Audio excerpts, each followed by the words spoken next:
A proper necromancer understands Grenth, and how powerful he is. I told you I don't want to be a necromancer, and I don't care about Grenth. That's just a phase. Once you grow out of it, you'll be glad I made you listen. Now pay attention.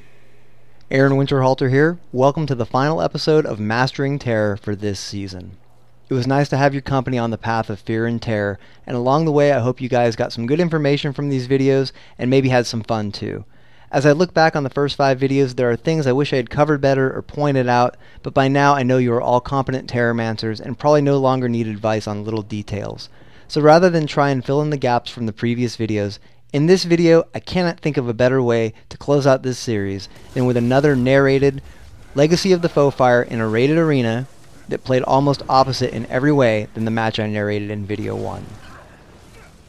In this match I am playing one of my other necromancers, Undead Aaron. This is the necro that I like to test new ideas with. As you can see, I am experimenting with Sigil of Torment, but before we get started, in the event that you have not seen any of my previous videos or know nothing about Terromancer, let me share with you my go-to build.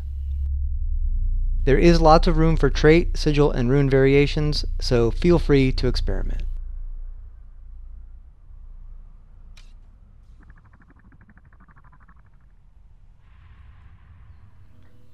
Anytime I play Rated Pug, I do change my mindset. Most of the time, I know things like positional and point awareness, team support, and focus fire are probably not likely to happen. So I try and support my team as much as possible, make the best choices I can, but also keeping in mind that most likely my teammates are probably just independently deathmatching and are not going to help me, and are probably not even likely to be aware of me.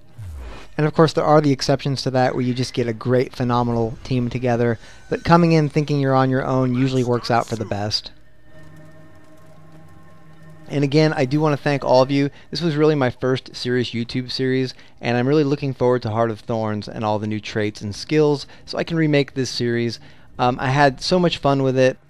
And I do want to encourage everybody to not just look at what I'm doing and what traits and skills I'm using, but to just kind of use this as a foundation and really make this build yours and make it unique to yourself. As you probably guessed, I am going to start the match by rushing the enemy home. Without team comm or players I'm familiar with though, I'm not really feeling confident about this 1 versus 2 situation, so I'm just going to drop a Reaper's Mark under that Ranger to make an escape and sacrifice my Fleshworm here and just go and see what I can get done at middle. Starting with my Scepter Dagger set, I want to get control here by weakening the enemy team, blinding guys, crippling guys, and just kind of, breaking them down so that my allies can take them out more effectively. Here this Ellie is attuned to fire and is stacking might. Watch as I turn all of those boons into conditions with Corrupt Boon and how quickly he drops after that.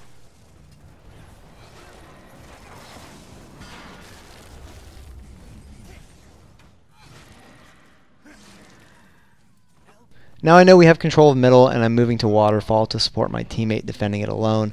As I get to the point, I see that they have about the same amount of health, so I open with a Fear just to give my ally a little bit of relief. Running Tate in Shackles here to try and keep him from fleeing. And now that he's on the defensive, I'm using this chance to build Life Force with Necrotic Grasp.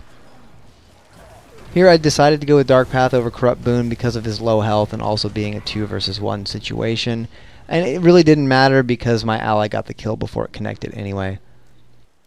And now as I'm moving off point, I'm just keeping an eye on my ally engineer's health and the enemy Ellie in the down state to make sure that my engineer doesn't get into a down state either. My ally does get off the stomp, so now I can focus on mid again. And I made the choice here to drop right into Plague before they even really knew I was here. I have found this to be a very effective way to enter a fight, as you do gain stability from the Plague, but also because oftentimes the enemy won't identify you in Plague, at least not right away. If they don't see you activate it and switch into it, you can get a few seconds where they're not even sure you're there. As you can see, this engineer just put up a ton of boons, so I'm going to use my Dark Path to turn 2 of them into conditions through the trait Path of Corruption. And now he has far more conditions than boons, and with as much damage as he's taking, he's about to drop.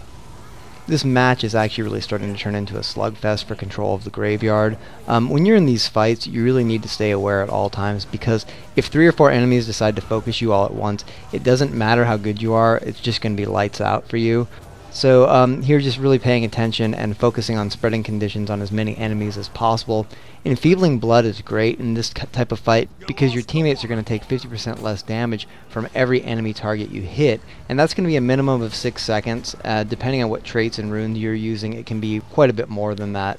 So you can see I have my Fleshworm down here with me rather than up high, and sometimes I will use this placement. It's kind of a risk, but I usually do this right before I'm about to move off to another point, but I'm not sure if the enemy is going to keep putting pressure on the point I'm rotating away from. So I use it as kind of like an early warning system, and also it's a great way to get right back into the middle of the fight and spread poison to everyone. Just keep in mind your Fleshworm does die when you enter Plague. You've lost the quarry. Anytime I'm dealing with one of these Rambo type players, even if I have numbers on my side, I'm really just going to focus on controlling them and being very aware of their burst potential, because these guys really have a one-track mind, and there's a lot of players that play this way, and they actually can get you down even if you have numbers. So you just have to be very careful, play very defensively, and eventually they're going to burn themselves out, and your numbers and your precision and patience are going to get them down.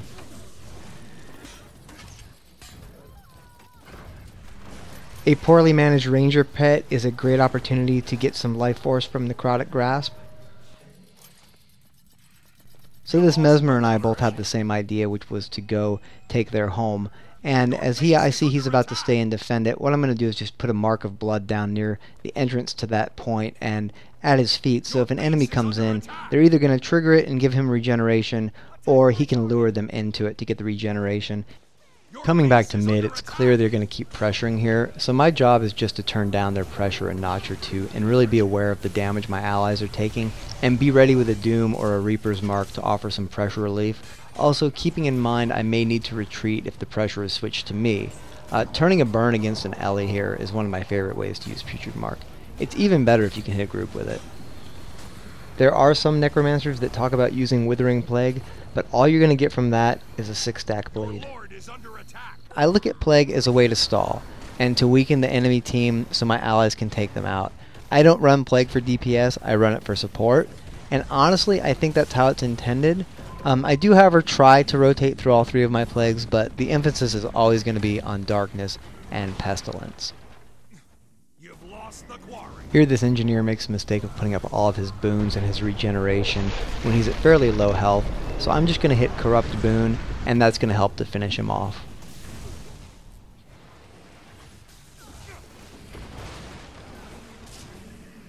Now I see this incoming Power Ranger, so I start fearing him, and I'm looking for his rapid fire. In this case, I do counter it with a dodge roll, but Fear, Enfeeble, Blindness are all good counter options.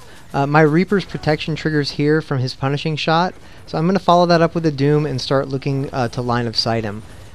And now he's gone to Greatsword, so I know he's probably going to go with a Swoop, Bash, Maul. So I drop Grasping Dead behind me, and he never got close enough to land any of it. And as I come over the edge, I'm putting out a Mark of Blood and a Chillblains to assist my ally with his fight in the middle. So now I have to look to make an escape. I do pick up the dots running for cover, so I'm using my Death Shroud here to eat damage, and now just waiting for my heal cooldown.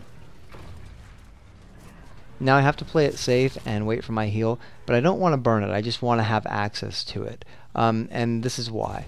So I come out, I get a condition right on me. Now I have a heal that removes the condition and heals me extra. So I'm heading for the high ground. Getting my Fleshworm set up and building life force is my priority right now.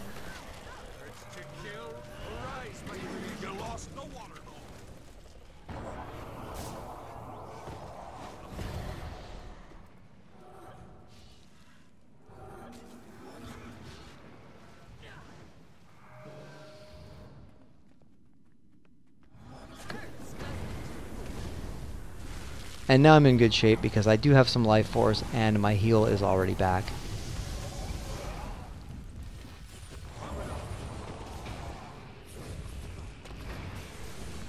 This Ellie puts up his boons, so it's Corrupt Boon time again.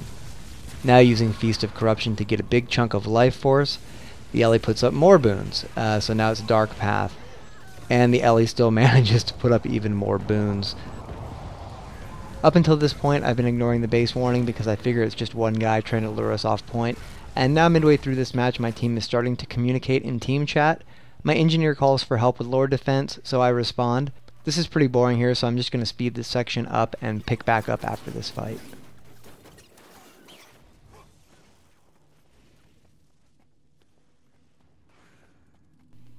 Seeing that we have no points being scored right now, I leave the engineer to get the finisher and head towards a waterfall to engage this Ellie 1 versus 1. Playing Terrormancer, you really don't have to fear any 1 versus 1 situation.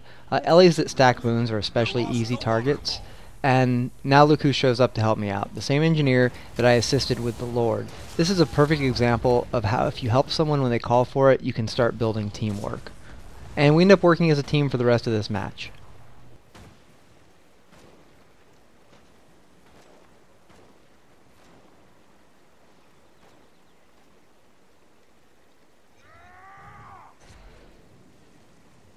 With the point capped, I can move out to assist, and now the Ellie is pushing waterfall, so I come back to defend. And here I get caught coming around the edge, so fearing him off point as much as possible and ripping off boons is my main focus with this fight. Now my new friend comes and helps me with the fight that looks like it's going to turn into a 2 versus 2 when more backup comes over the hill to take out the Asuran Ellie. And between me and my new engineer partner, we have no problem dealing with this Ellie.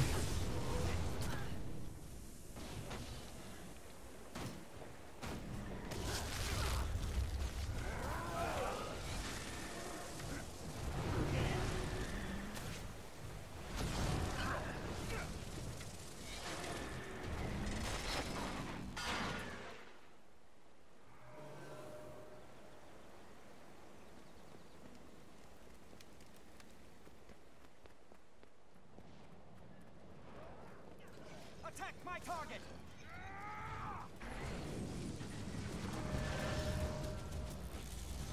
Eat my dust.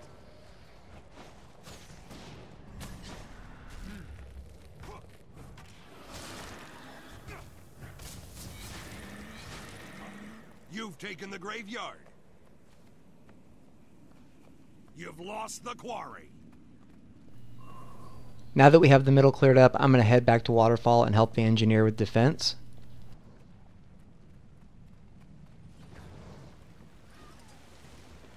The engineer goes into a down state, so I go for the res, and I know as I'm doing this I'm going to immediately enter Plague so that I can get some damage reduction going when he's on his feet.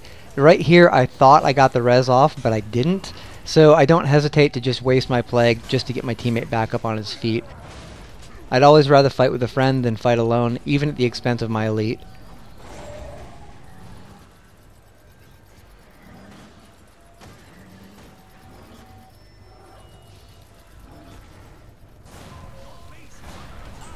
As we take out this Elementalist, we pretty much have this match in hand. Here I do circle around and make sure my engineer friend is okay with this Mesmer before I go back for the stomp. Your base is under attack.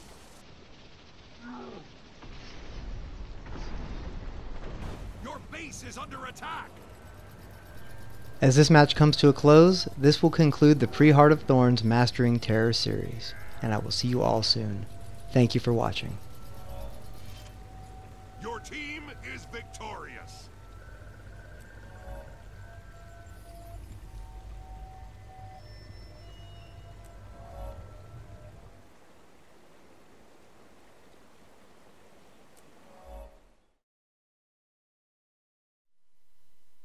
What are you doing here? I work here. I tend to the dead. I'm a corpse collector. You put dead bodies in the ground? Yes. For some strange reason, most folks don't want this job. They get squeamish around the dead. It's bizarre. I guess they don't like getting their hands dirty. Anyway, if you need any corpses cleared, let me know.